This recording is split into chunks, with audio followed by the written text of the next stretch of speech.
Hello, everybody. My name is Michael Del Pena, and welcome to Instructor's Legacy. We take the amazing experiences that instructors go through in their careers and turn them into something special, creating real, relatable knowledge capsules. This way, the journey of each instructor turns into valuable lessons for other educators, ensuring their legacies continue to make a difference.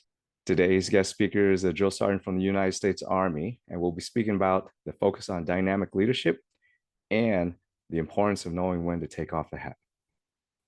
Don't forget to like, subscribe, and hit that bell icon to stay updated with all our latest stories. Now, let's get to it.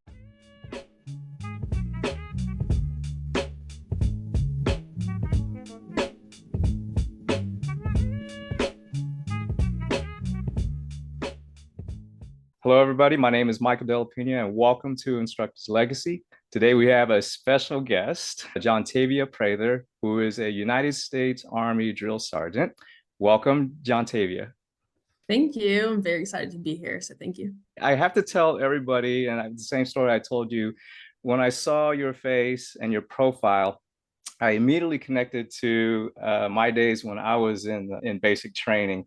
And so I had this immediate attraction to, I don't know, maybe I was just a glutton for punishment again. And I wanted to kind of relive that experience. But well, those were my best days. So I'm really excited to have you on this show and talk to you and basically learn about your styles and philosophies around leading trainees. So, Jauntavia, if you can, just share a little brief overview of your career path in the U.S. Army. Sure.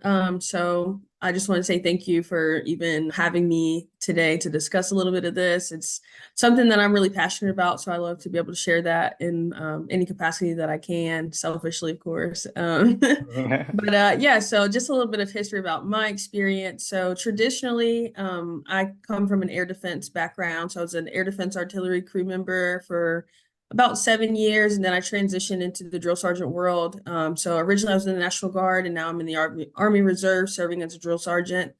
Like I said, I've done that for 3 years. I've done multiple different basic training cycles, typically at Fort Jackson. I've spent a lot of time training other units as well. So that's a little bit of the non-traditional route that you would see an active duty drill sergeant that does that, the basic training cycle day in and day out. But being able to train different units and cover different things and in different environments has really helped mold my leadership style and let me kind of fine tune how I like to present myself as a leader and some of the mechanisms that I use to actually instruct. So those have been great.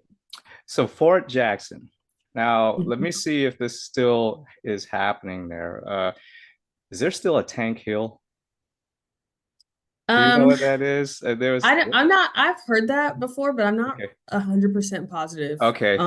Yeah, There's just I've this heard hill that, they yes. made us run all the way up. I mean, like we would run forever, and then this last hill was this very, very, very steep hill that just nobody could climb, and we just sit there and crawl up it. So Sure. Yeah. Fort Jackson, I mean, to a lot of people, it is surprisingly hilly in and of itself everywhere. yes, So yeah, but there are definitely different opportunities for some very intense PT out there. It's a little bit more structured now, and of course, of where things can happen and where to expect that type of activity. But okay, there are some challenging courses out there for sure. So I'm sure if okay. that existed, it's probably still standing strong.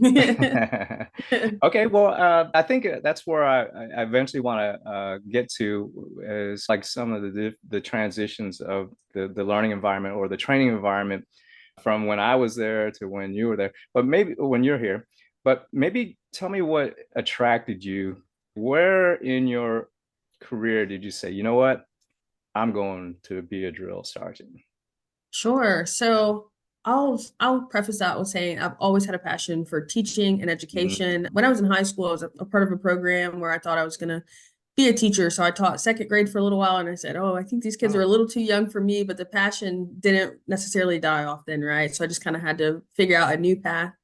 I went to school for political science and still thought there's still some points in here that I can learn to be an educator in different civilian sectors. And so mm, I kind of explored some of those routes, and I was in the service at that time. I was going through the air defense world and navigating what that looked like as a private and an E4. And I said, mm, man, there's just this itch that I need to scratch, where right. I don't feel like I'm fully fulfilling that role. So after my time in the air defense artillery, I was like, okay, I think I'm actually going to end my service now. So I actually got out of the Army completely for about 6 months.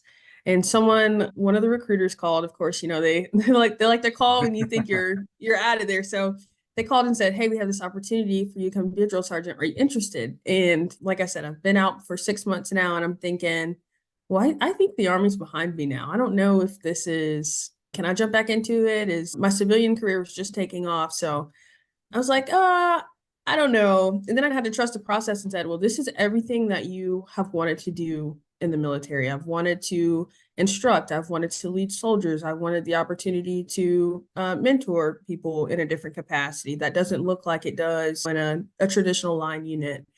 So I jumped back into that opportunity, went to the Drill Sergeant Academy, came to my unit as a qualified drill sergeant, got some time on the trail, and I absolutely loved it. And I think that was one of the best decisions, even though at the time I was like, oh my goodness, am I gonna turn around and go back to the Army, or am I done? But I'm Right. really glad I trusted that.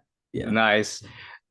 I think there's two elements that I want to key in on here is there's the academy itself, right? Mm-hmm. I have my suspicion is that there's a lot of something in the academy that made it really inspiring for you to kind of keep Sure. moving forward.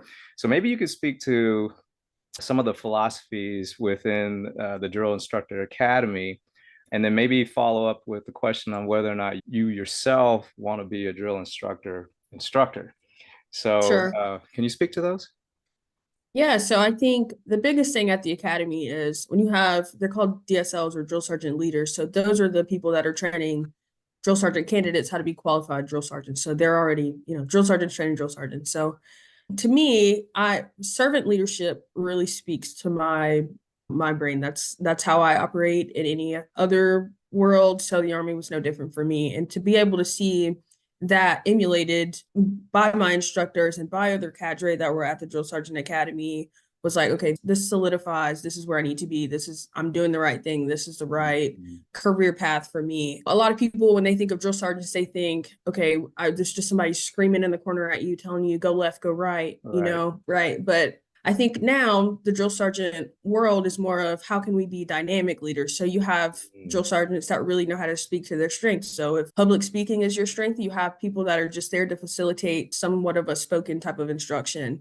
If some people like to do more of like visual learning and with learning aids and things like that, you have people that are doing classes and teaching you how to present on that level that speaks to that. So it's definitely shifted from more of the idea that people have, I'd say, of, Mhm. the rah, rah, rah drill Yeah. sergeant, and the real loud in your face drill sergeant. And it is more of that dynamic leader. So to see Wow. that dynamic leadership modeled and to see everybody fully able to step into how they want to be a drill sergeant and not from some cookie cutter mold of a drill sergeant was like, okay, this is it. This is great. Wow, that's actually really great to hear because you're right. All I remember was the yelling model. Yeah. I'm okay. I always have to insert these little fun jokes or at least fun memories. I remember my bunk being tossed over off to the side, and that was my first day. And so Sure, sure. so now from what I'm discovering from you is that like the military, particularly in this case the U.S. Army, has refined how they key in on strengths for each of the drill sergeants, right? And so what do you feel like are maybe the top skills that the DSLs want to have their drill sergeant candidates to leave with? Like maybe that might be too broad of a question, but maybe if you can recall, what are the main emphasis that Sure. the DSLs presented to you? Yeah, and of course, like I can only speak from my own Sure. perception and my own perspective. I can't really say what the official take is from the Drill Sergeant Academy or the DoD or anything like that. But Okay. from how I took it, it was we want to be able to position people to step into. First, you have to be a good non-commissioned officer, right? So step into refining what that looks like to be a good NCO, and everything else will follow. So if you can operate as a good NCO, then I can teach you how to teach the next Got generation it. of soldiers, right? So the drill sergeant academy trains you to learn what does the regulation say and then operate purely out of the regulation. So you need to let go of, well, this is how I've always seen it done, or this is how I've Mm, always done it, or this is what I mm, thought right looks like, and learn how to navigate what the black and white doctrine says. This is how the Army expects you to show up to X, Y, and Z, right? So right. after that, I mean, everything else is simple. Like if you can, if like I said, if you can perform as a good NCO, go where you're expected, do what's expected of you to the T, everything else flows naturally. Did you learn, well, maybe you've already known it, but it was strengthened in the academy. So, how do you adapt your style of instruction with the different trainees, with different backgrounds, different learning styles, right? Sure, Even different receptions levels to sure. to yelling, right? Yeah, yeah, Mm, yeah. Well, I'll even kind of give a little bit of background on that because I think my experience going into the academy and even learning that was already a learning curve for me, whereas it traditionally wouldn't be for another non-commissioned officer, right? So when I came into the drill sergeant world, I was not a non-commissioned officer yet. I was not an okay. NCO. I wasn't a sergeant. I was a specialist. And I stayed in my unit for a while, promoted up to take the role, and then I stepped into the drill sergeant academy life Okay. as a candidate. So the first time that I'm actually learning how to lead anybody is when I'm learning how to lead potentially a platoon or a company worth of trainees. Hmm. So for me, it was almost overwhelming, but in an exciting way, I'd say, Right. because I was up for the challenge. I knew that I Right. was capable of doing that. I knew that my leadership was supportive of me doing it that way, and they were standing behind me. Um, I think mainly at the drill sergeant academy, because I kind of understood that that was the position that I was coming into in that way. I was able to kind of vocalize that and then to say, okay, this is, I want to learn how to be that good NCO on Hmm. top of, let's take it a step further and let me lead at the same time. So being able to refine those things, I'm not afraid of asking questions. I'm not afraid of getting in front of my peers and making a mistake, because if you don't make a mistake, nobody knows that you don't know what the right way looks like or the wrong way looks like. So definitely just kind of getting out of my comfort zone in that sense. And I always say, growth doesn't come from comfort zone. So just kind of being willing and able to step into that Mm, definitely helped me at the academy to help me drive forward. And I think just naturally, I have always been tuned into different leadership styles and just how I like to lead, because I've done just those types of organizations or service just in other sectors of life. So I kind of knew what that was and was able to format that for a military environment. nice. Thank you for that. And I'm impressed because I didn't know you can go in and then fast track into, becoming a drill. That's exciting to hear because now that tells me, I'll kind of go back with the way I experienced this. Like, yeah, that Mm-hmm. wasn't even part of my lane. Like I wasn't even told that was an opportunity to kind of do that. I mean, I remember going in and saying, yeah, I would love to one day be a drill. And just because I think I did have this natural lean to just wanting to guide folks. Sure. So what would be your advice then to whether it's folks that are in the military or folks that want to get into the military and follow the world of the drill sergeant, what would be a recommendation for them? How would they go about going after that? Yeah. Like technically speaking, if you find yourself just wanting to go through those steps to get to the right position, or the right opportunity, I definitely say just kind of identify what those goals are for yourself and Mm-hmm. then to make those goals known with your command team and your leadership. And then make sure that you are doing everything in your power to align yourself with, I've kind of, I hate to say like check the box, because I don't think you should do anything purely just out of getting to the next step. You know what I mean? But in this Mm-hmm. sense, you kind of do have to make sure all your ducks are in a row and that Okay. you're progressing the way that you want to. No one's going to go behind you to make sure, like, you told me 3 years ago you wanted to be a drill sergeant, so I'm making sure you're on track. You might have Right. one person that looks out for you as a mentor that might do that, but everyone's on their own path. So Mm-hmm. I would definitely say just kind of identify what those are, and I would apply that to anything, not even in the drill sergeant realm. I mean, you got to take charge of your own career and do that. And I would also say there probably is a little bit more nuance to that path that I explained. Like, so that was my experience of being able to come in that way. There are waivers, there are exceptions to the rule. Typically, people are E6s that promote into the broadening assignment of being a drill sergeant. So an Right. E5 or even an E4 to E5 promoted into that is not very common, I'd say, but if it's something you want to do, the opportunity's there. You just kind of have to unlock that, ask the right questions, and go after it. I'm still impressed. And Thank I you. think, Yeah. yeah, no, yeah, kudos to that. I think even just, for folks that'll be listening to this, I think that's an inspiration in itself, right? Mhm. And so since that is an opportunity for folks to say, because that E4 to E5 it actually is like a pivot point. Like you got to Yeah. decide if you're going to stay in this one MOS and you're going to be for the rest of your career Hmm. there, or hey, Yeah, here it is, you can. And so I exactly. thank you for that experience. Now maybe if you can help me, what I want to get into, one of the other things that I try to tell even my own students is kind of fast forward, right?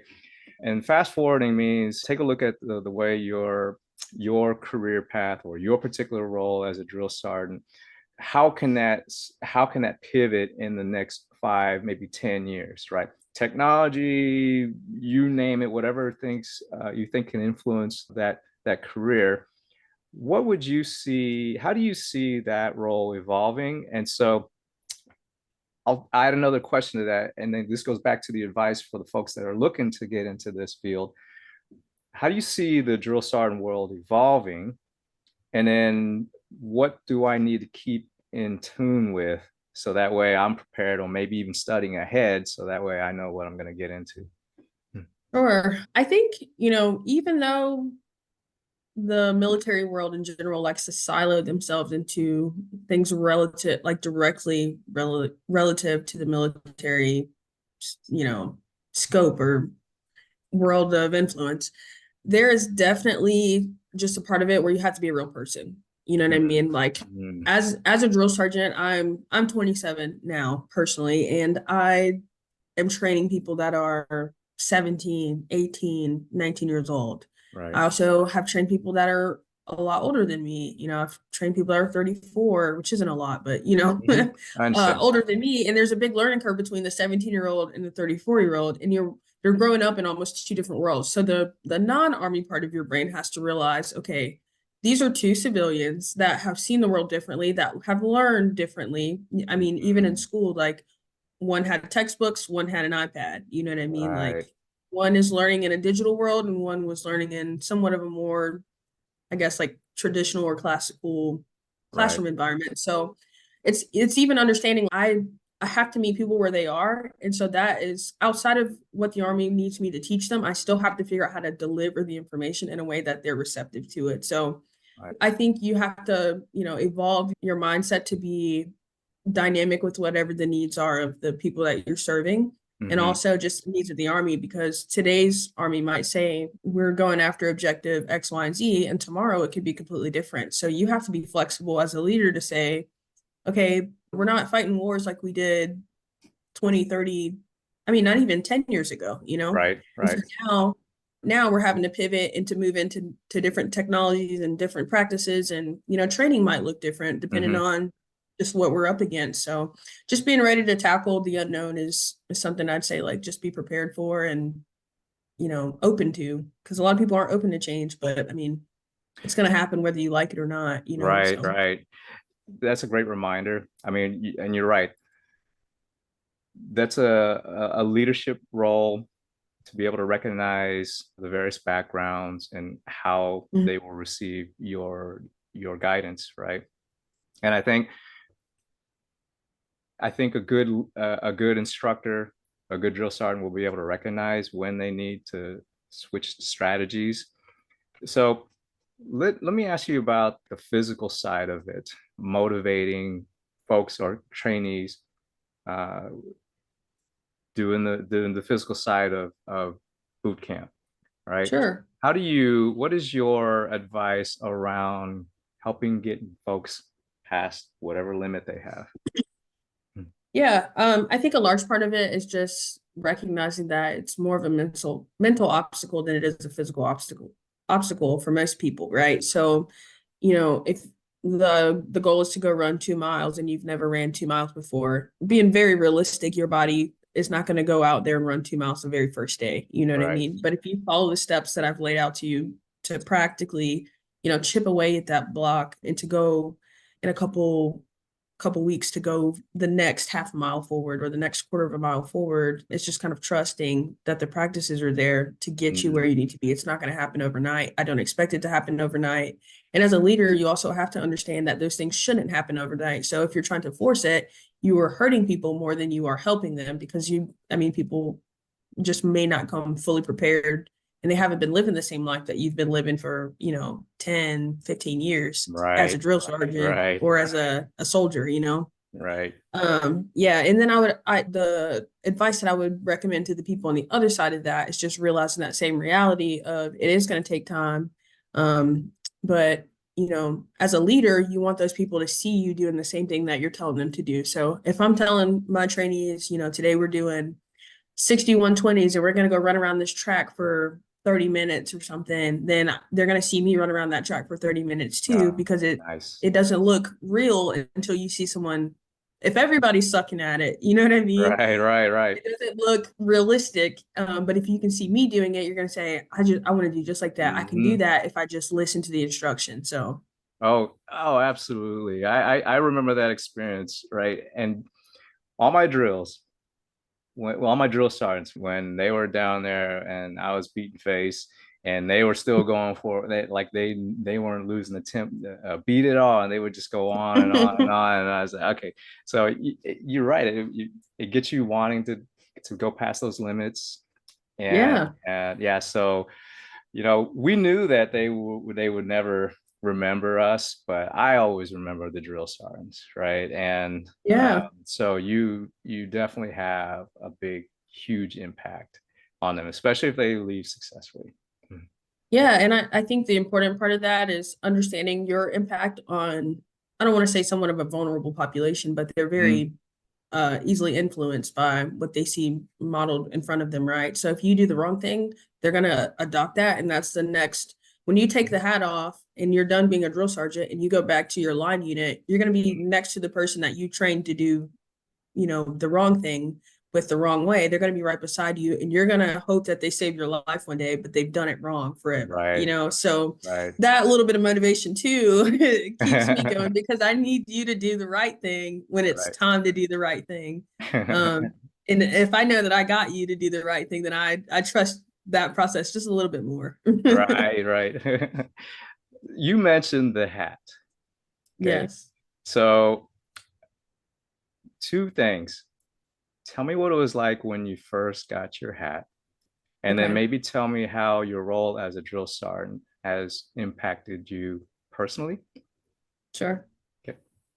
Okay. So when I first got my hat, I'm talking fresh out of the academy, I was so nervous. I was nervous in the sense of, okay, now there are going to be, 60 people is typically where you're looking at with a full platoon. So 60 people looking at me to know what's right or what's wrong about anything. And everybody knows that you can be really good at, a variety of tasks and things, but I won't have all the answers to everything in the world. I don't have children, so to me it was kind of like when you're expecting kids to look at their mom and they're like, "Mom, why does the world work like this?" And you're like, "My goodness, like the questions don't stop."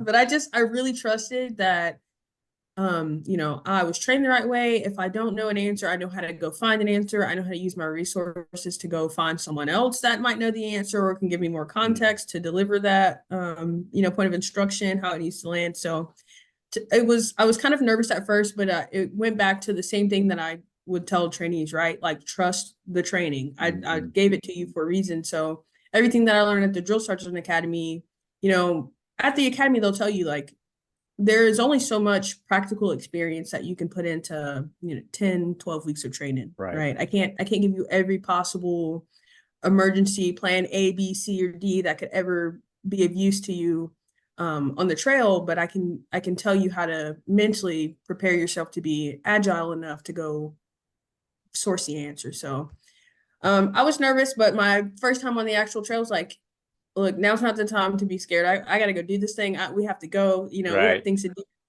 Great. I loved it. I had a great time and I had zero complaints or issues from that process. And then personally, I will say that I'm definitely more confident in just every aspect of life, right? Like a lot of those teachings, the same way I told you, like I don't feel like I have to have the answer for everything. I don't have to know how to explain every single foreign concept. But I can express how to find answers, how to use resources, how to teach, how to lead, how to mentor, how to train. I can do all those things. And as I do this in the Army Reserve, that's my part-time profession. So Mhm. in my civilian job, I'm able to educate people. I'm able to, work on team building. I see the benefits of meeting people where they are when you're educating, things like that. So Right. it's all been very influential and impactful in my life in those ways. I love that. I love that. And I also, when you mentioned like you don't have to know everything, you just got to know your resources, Right. right? Get your trainees to think about how to solve, right? Because yeah, Right.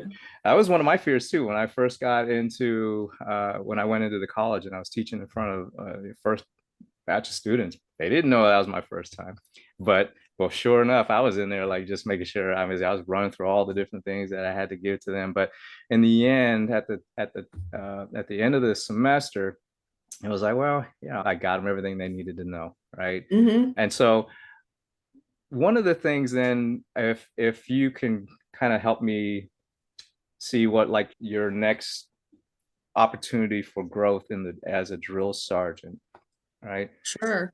What do you see, like what would be your next goal as a drill?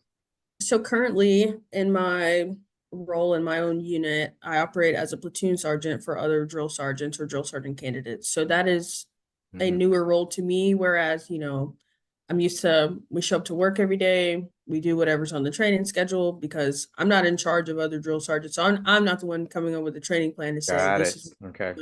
on this, that, and the third. So now that role is okay. Well, sometimes it is going to be your turn to decide what we do for training. So now I'm training other drill sergeants that know just as much, or if not more than I know. Mhm. And I have to make sure that, for one, that's a tough group to train. Everyone's type A, right? So everybody's going to say, Right. well, had Right. I done this, we would have done it my way. But it's knowing Yeah. that, sometimes you just have to express, hey, we're doing it this way because this is how I want to teach. This is my Mhm. opportunity to grow as a leader and as an educator.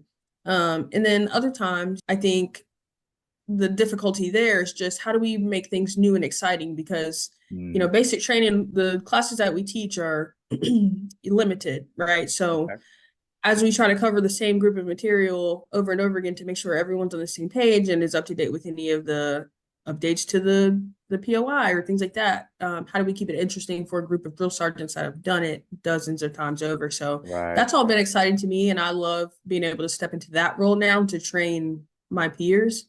And it's just a little bit of the other side of the coin, I guess, Mhm. of being able to don the hat. So instead of teaching civilians, I'm teaching people that have been doing this thing for a decade, standing side by side to me, and I'm still challenged every day to keep it interesting for them or to keep it exciting or engaging. So that's been really cool.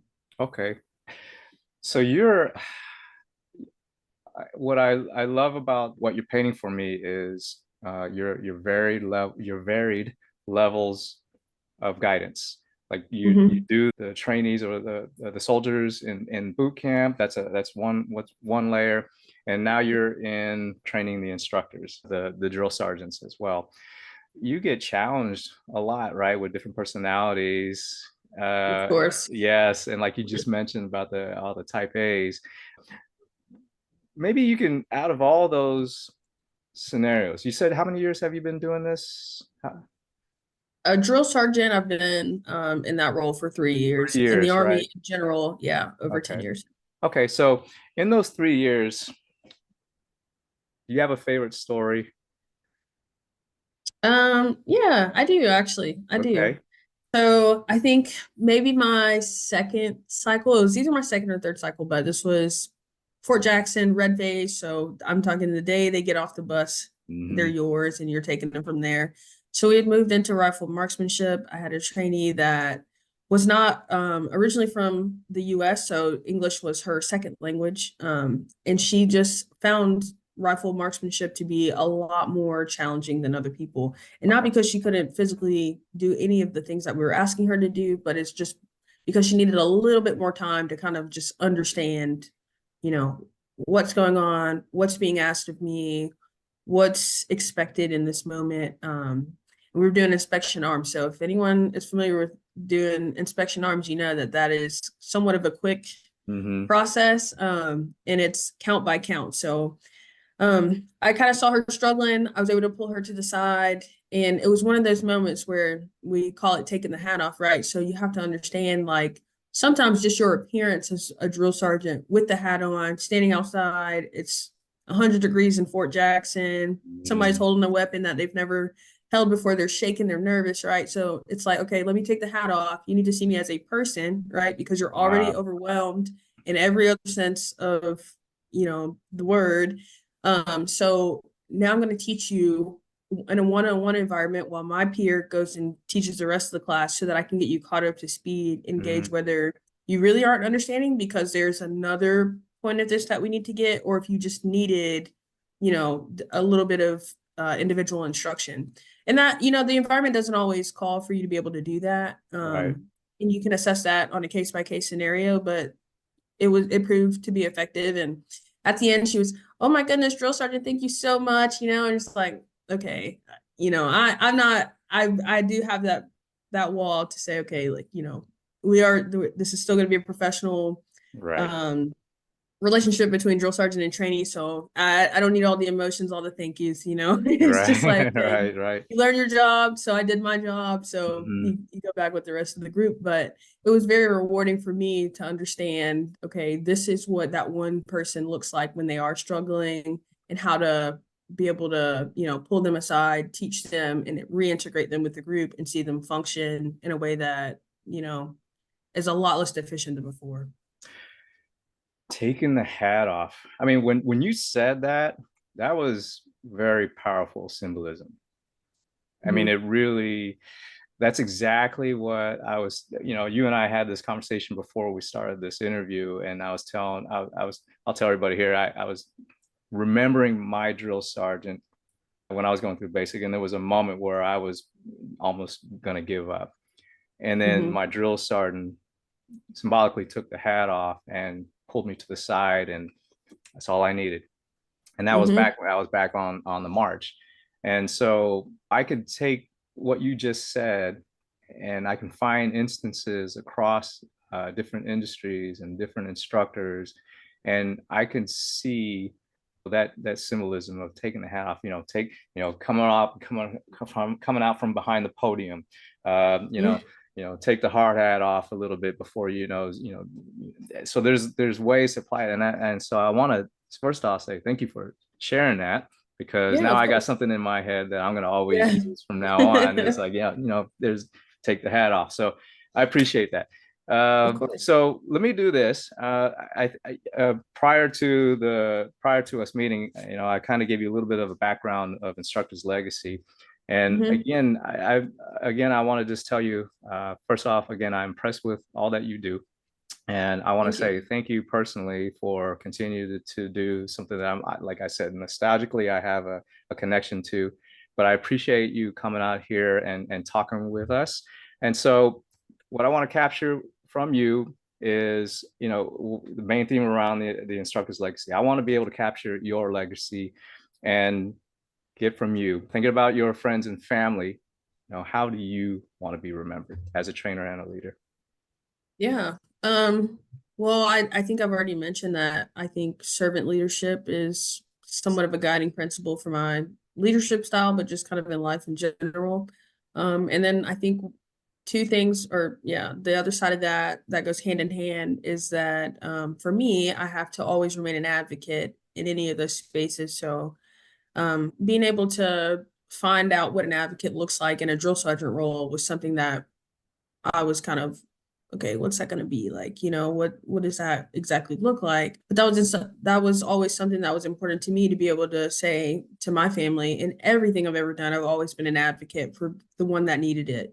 So the story that I just shared with you too is saying, hey, someone needs a little bit of extra training. Somebody needs to be met where they are. Somebody needs just a little bit of that intentional instruction time that looks different from what we already had scheduled. That was the moment where I could step in and be an advocate for that person to say, your dreams are still valid. We just need to equip you with the right resources. So I've tried to apply that across every aspect of my life, and especially in the drill sergeant role. Any opportunity to do that is very important to me, and I'll never pass that up. So just being an advocate for trainees, and if I'm an advocate for other NCOs, my friends like to joke that I'm the one person that knows like all the regulations for everything. So someone's having an issue and I'm like, well, this regulation says that this is how this should look, so they always come to me for that. But part of that is because I like to be an advocate to say, here's what is good for you per the regulation. So be able to stand up on that and exercise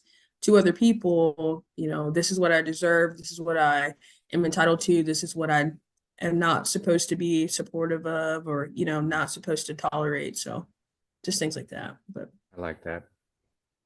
Be an advocate. mm-hmm. I like that message. Thank you very much, Jauntavia. I appreciate you being here. I'm actually going to put this out to you now. I want to circle back with you sometime in the future again and have another conversation with you, because there's a lot to you besides the drill sergeant world. So I do want to come back to you and talk a little bit more about all the other things that you do. Sure, I'd be happy to have that conversation. I'd love to. All right. Thank you very much. Yeah, thank you. All right.